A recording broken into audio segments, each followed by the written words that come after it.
আপনি যদি সনাতনী হয়ে থাকেন আর শ্রীমদ্ ভগবদ্ গীতার বাণীগুলো যদি আপনার কাছে সত্য মনে হয় বা বিশ্বাস করেন যে সত্য, তাহলে এই ভিডিওটা আপনার জন্য পারফেক্ট হবে। কোনো কারণে আপনি কারো উপর রেগে থাকতে পারেন, আপনার মধ্যে কোনো ক্রোধ প্রবল থাকতে পারে এই মুহূর্তে।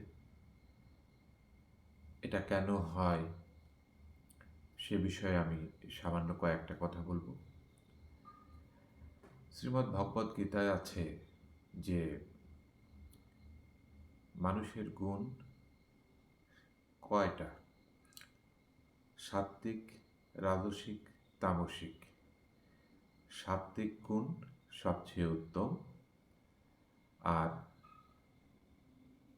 তামসিক গুণ সবচেয়ে খারাপ। কাম, ক্রোধ, লোভ। কাম, ক্রোধ, লোভ এগুলো কি? নরকের দ্বার। তো বিশেষ করে ক্রোধ, লোভ এগুলো যার মধ্যে খুব প্রবল হয়, কাম, ক্রোধ, লোভ তিনটাই, তা অনেকের মধ্যে হয়তো কম বেশি হতে পারে, হয়তো ক্রোধ এবং লোভ বেশি, কারোর মধ্যে কাম বেশি। তা আমি আজকে আসছি যে ধরুন কারোর মধ্যে ক্রোধ এবং লোভ অত্যাধিক বেড়ে গেছে। এই অত্যাধিক বেড়ে যাওয়ার ফলে সেই ব্যক্তিকে এগুলো কোন দিকে নিয়ে যায়? তার মধ্যে তামসিক গুণকে প্রবল করে তোলে। আর তামসিক গুণ যখন কোনো ব্যক্তির মধ্যে প্রবল হয়, তখন তার মধ্যে সাত্ত্বিক গুণ খুবই কম থাকে। আর সাত্ত্বিক গুণের প্রভাব কম থাকার কারণে এই যে তামসিক গুণ প্রবল থাকে সেই সময়, আর যার ফলে সে কী করে, তার মধ্যে যে জ্ঞান, প্রকৃত যে জ্ঞান, সেই জ্ঞানটা লোপ পায়। আর জ্ঞান লোপ পাওয়ার ফলে সেই ব্যক্তির কি হয়? জ্ঞান লোপ পাওয়ার ফলে সেই ব্যক্তি অধর্মকেই ধর্ম মনে করে, অর্থাৎ ভুল কাজ করে, ভুল পথে চালিত হয়। সে সময় অধর্মকেই সে ধর্ম মনে করে, যেটা তার জন্য ক্ষতিকর কাজ, কোনো না কোনোভাবে সেই ভুল কাজটি সে করে ফেলে। এবং ওই ভুল করার পরে সে আরও এমনভাবে বেপরোয়া হয়ে যায় যে আরও বড় রকম ভুল করতেই থাকে। কিন্তু এরকম করতে করতে কি হয়?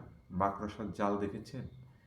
মাকড়সার জালে কোনো পোকা পড়ার পর সেই পোকা যতই ডানা ঝাপটাক আর যতই নড়াচড়া করুক, ততই কি হয়? আরও ওই জালে জড়িয়ে যায়।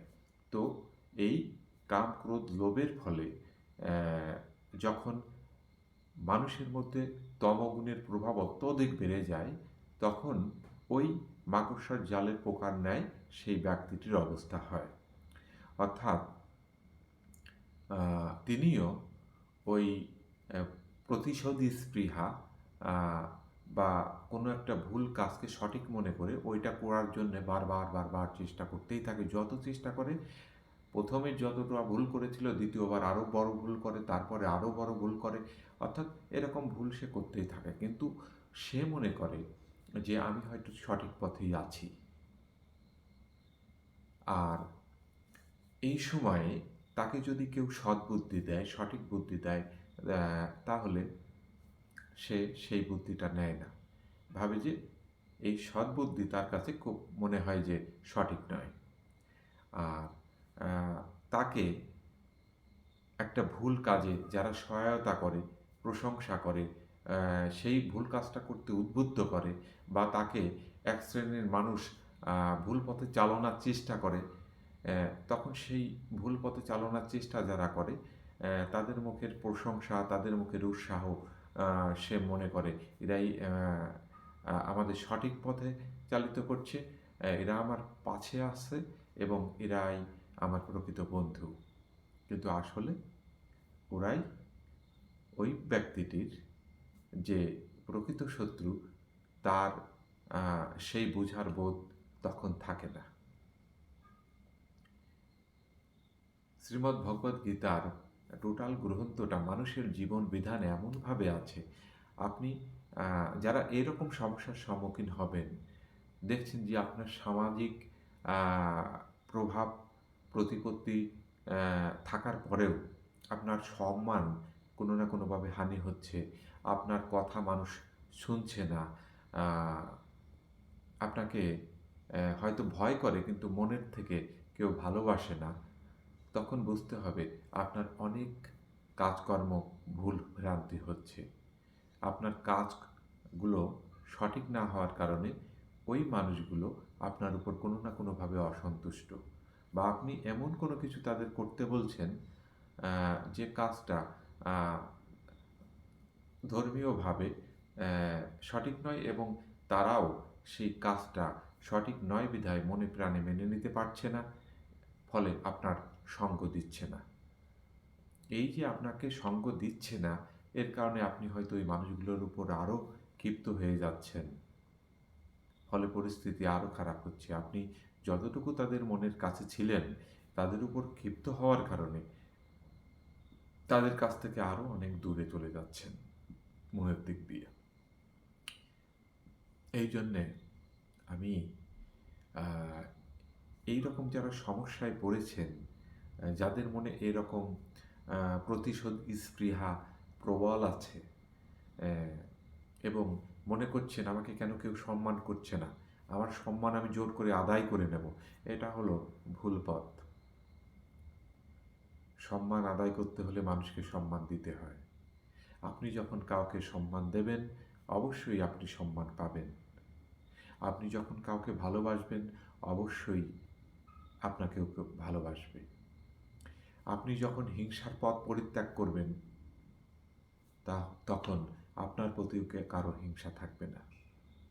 এটা হলো ধর্মের কথা। আর ধর্ম মানে মানুষের মঙ্গল। ধর্ম মানুষের মঙ্গল বয়ে আনে সবসময়।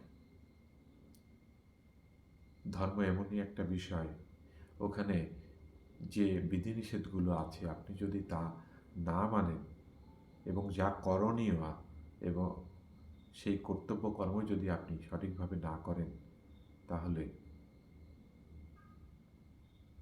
আপনি সমস্যায় পড়তে বাধ্য। তাই আপনারা যারা এরকম সমস্যায় পড়ছেন বা এরকম সমস্যায় আছেন, তাদেরকে আমি বলবো আপনারা শ্রীমদ্ ভগবত গীতা পড়ুন। শুধু গীতা পড়বেন না, বুঝতে চেষ্টা করুন, বুঝতে চেষ্টা করুন, বুঝতে চেষ্টা করুন। তাহলে কি হবে, দেখবেন আপনার মনে কারোর উপর রাগ, বিদ্বেষ, হিংসা, প্রতিশোধী স্পৃহা, ক্রোধ, এগুলো আপনার কি হবে, শান্ত হয়ে যাবে। আর এই শ্রীমদ্ ভগবত গীতাই, ভগবানের এই বাণী আপনাকে সঠিক পথের নির্দেশ দেবে। আর সেই সঠিক পথে আপনি চলুন, দেখবেন আপনি আবার সব কিছু ফিরে পেয়েছেন। আপনার যে মানহানি হয়েছে সে মান ফিরে পাচ্ছেন। আপনাকে মানুষেরা ঘৃণা করত, সেই ঘৃণার পরিবর্তে আপনাকে মানুষরা ভালোবাসতে শুরু করেছে। সবই আপনার নিজের মধ্যেই আছে। আপনি চাইলেই পারেন, দরকার সদিচ্ছা, যে না, আমি সত্যিকারের একজন মানুষ হয়ে উঠতে চাই। এই চেষ্টা যদি আপনার মধ্যে থাকে, এই প্রত্যয় যদি আপনার মধ্যে থাকে, তাহলে আপনি অবশ্যই একজন সত্যিকারের মানুষ হয়ে উঠতে পারবেন। জীবনে চলার জন্য অনেক টাকার দরকার, কিন্তু সেই টাকা সদ্ব্যবহারের দরকার। এবং টাকার পাশাপাশি ব্যবহারটা সবচেয়ে গুরুত্বপূর্ণ। মানুষের সঙ্গে এমন ব্যবহার করুন যে ব্যবহারে মানুষ মুগ্ধ হয়। তবে হ্যাঁ, দেব স্বভাব এবং অসুর স্বভাবের দুটো মানুষ সমাজে বাস করে। এগুলো সবসময় ছিল, এখনো আছে, ভবিষ্যতেও থাকবে। তাই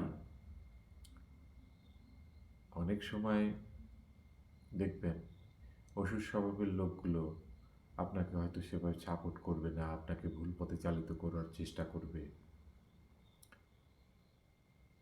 এই জন্যে আপনি বুঝবেন, কেউ যদি আপনাকে প্রতিশোধ স্পৃহায় উদ্বুদ্ধ করে, প্রতিশোধ নিতে উদ্বুদ্ধ করে,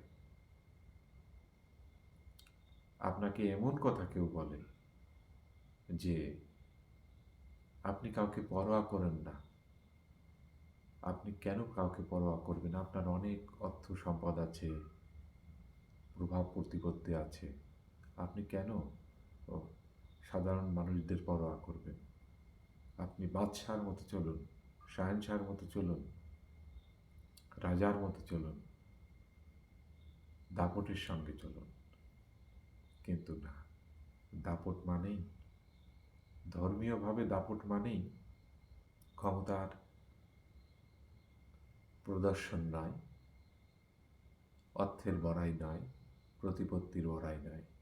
ধর্মমতে আপনি বাদশাহ হতে চান, ধর্মের দিক থেকে রাজা হতে চান, মানুষের সঙ্গে সুন্দর ব্যবহার করুন।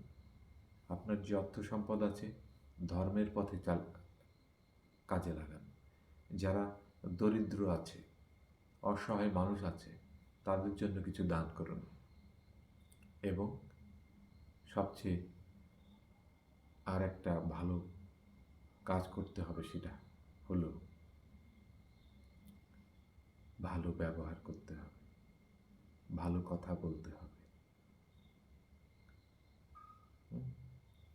তাহলে দেখবেন সমস্ত কিছুর সমস্যা মিটে যাবে।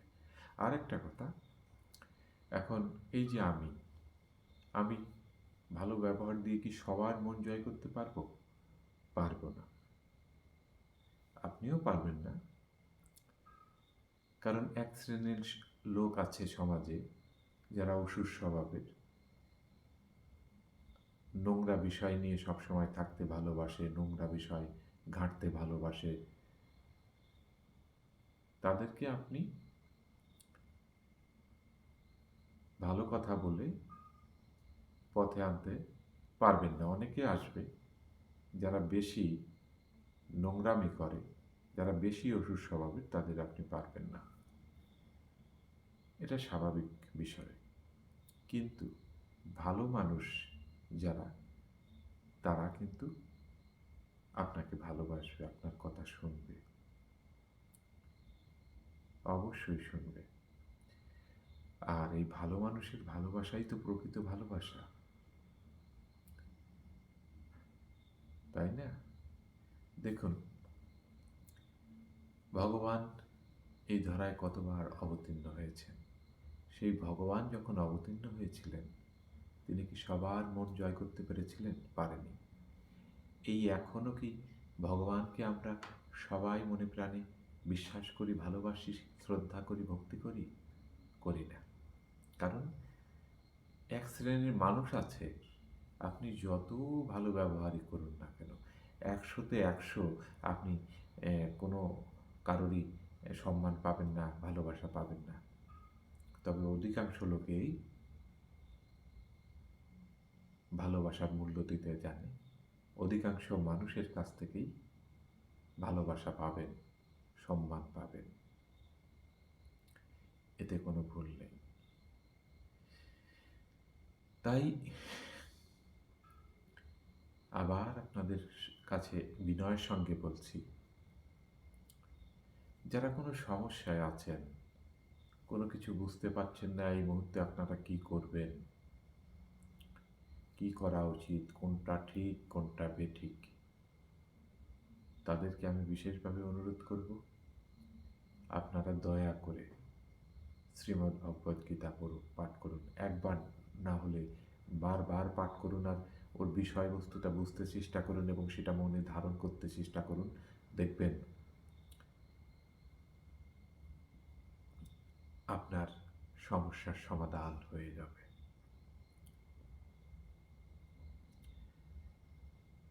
এই জন্যে আপনারা মনের মধ্যকার ক্রোধ, লোভ এবং এই প্রতিশোধ স্পৃহার মতো যে নোংরা কালিমা, সেটাকে ত্যাগ করুন। তাহলে দেখবেন অবশ্যই আপনার ওই মনে সাত্ত্বিকের প্রভাব, সাত্ত্বিক গুণের প্রভাব বৃদ্ধি পাবে। আপনার মনে এখন যে অন্ধকার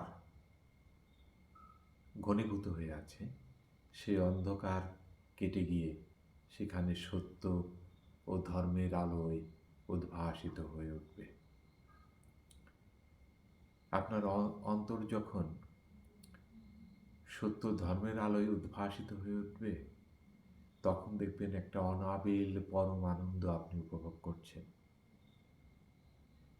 এই টাকা পয়সা আপনাকে কোনো দিন সেই আনন্দ দিতে পারবে না, যে আনন্দ সাত্ত্বিক গুণ, ধর্মের গুণ আপনার মধ্যে যখন যত বৃদ্ধি পাবে, তখন তত সেই আনন্দ আপনি উপভোগ করতে পারবেন, তখন বুঝতে পারবেন। তার আগে মনে হবে অর্থই আনন্দের, প্রতিপত্তি আনন্দের, কাউকে ঘায়েল করাই আনন্দের, কাউকে ক্ষমতার দাপট দেখানোই আনন্দের, এরকম মনে হবে। কিন্তু এগুলো তুচ্ছ জিনিস। সাত্ত্বিক গুণের কাছে এগুলো একদম তুচ্ছ জিনিস, ধর্মের কাছে এগুলো একদম তুচ্ছ জিনিস। এই যে আমাদের হরিবাসর আছে, প্রতি রবিবার অনুষ্ঠিত হয়, এই একই জায়গায়, কিন্তু সবাই একরকম আনন্দ পায় না। কিন্তু অনেকে একেবারে প্রাণ ভরে আনন্দ উপভোগ করে। তারা যদি একটি দিন হরিবাসরে না আসতে পারে, তাদের মনে কিন্তু কষ্ট হয়, খালি খালি লাগে যে আজ আমি সেই ভগবানের নাম কীর্তন আর সাধন করতে পারলাম না, সেই ভগবানের নাম নিয়ে যে আনন্দ, সাত্ত্বিক আনন্দ উপভোগ করতে পারলাম না, সেই আনন্দটা মিস করে, এই কারণে কষ্ট পায়। তো আমি আবার বলি, আপনার মনের গ্লানি, ক্রোধ, লোভ, লালসা সমস্ত কিছু ত্যাগ করুন, এবং একেবারে ত্যাগ করা তো সম্ভব না, তবে আপনার চেষ্টা করুন, দেখবেন অনেক কমে গেছে, মন শান্ত হয়ে গেছে, আপনি মন্দ মানুষ থেকে ভালো মানুষ হয়ে যাচ্ছেন, আপনার ক্রোধ, লোভ এগুলো কমতে শুরু করেছে, মনের অন্ধকার দূরভূত হতে শুরু করেছে, জ্ঞানের আলো, আপনার যে জ্ঞান চক্ষুর উপর কালো আস্তরণ পড়েছিল, ময়লা আস্তরণ পড়েছিল, সেটা পরিষ্কার হয়ে যাচ্ছে ধীরে ধীরে ধীরে ধীরে। আজ এ পর্যন্তই। আপনার সবাই ভালো থাকবেন, সুস্থ থাকবেন, সেই কামনায় বিদায়। হরে কৃষ্ণ।